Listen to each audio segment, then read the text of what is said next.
Heck no.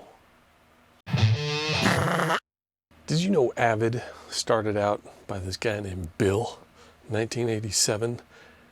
And it was designed to, this guy made a program to do some non-linear video editing to help out in newsrooms.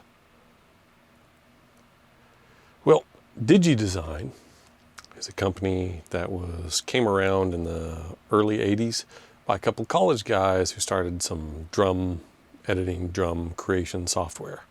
I don't know, I haven't used it. It was 1983.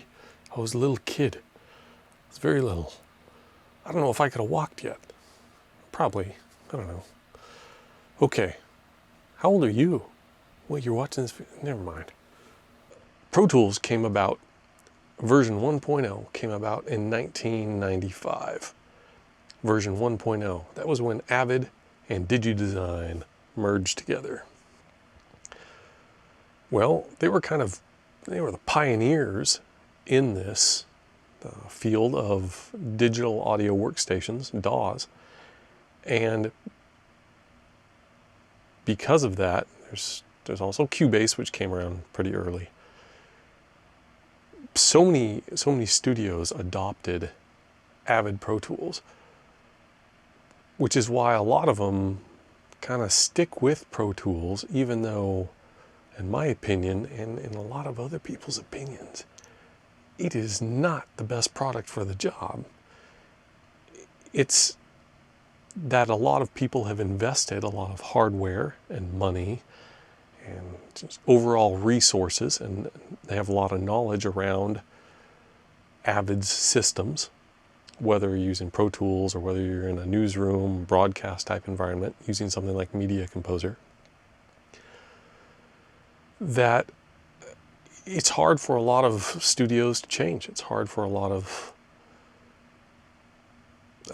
the system to change. It really is. The independent music creator base uses a lot of different DAWs. I started using Pro Tools around 2010. I'd gone to audio recording school, and in that school we were all given a MacBook Pro. I say given, we had to pay for that sucker. I had to drop out of the school because I couldn't afford all that crap. Anyway, that's another story another time. The MacBook Pro, and we learned how to use Logic and Pro Tools. Being around that environment, I had the idea that, to be a real pro, you have to use Pro Tools. Turns out you're just a tool. If you're thinking about using Pro Tools, they're the pros and you're the tool.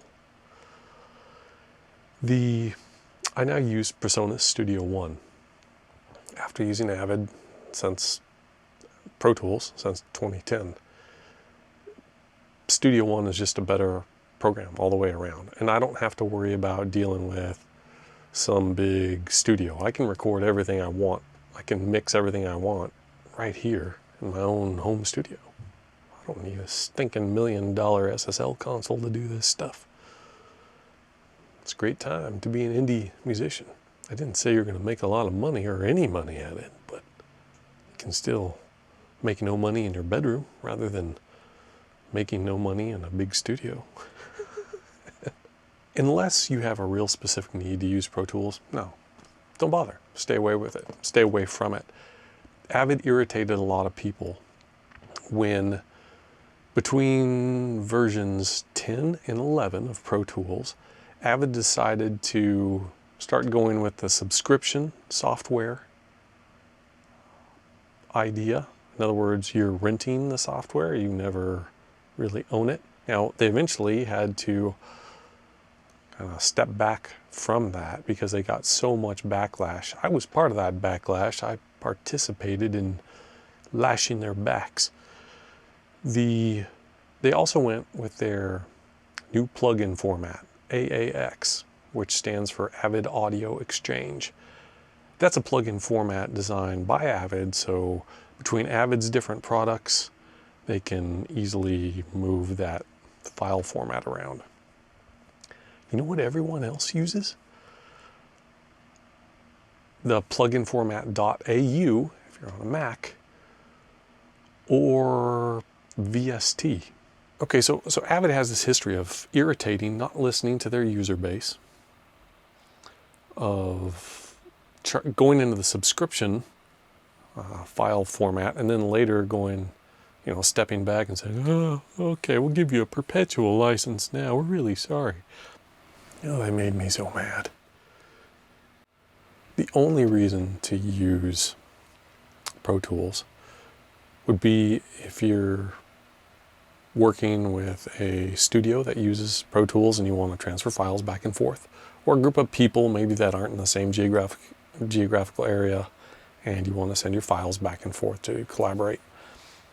And everyone else is also using Pro Tools. You need new friends.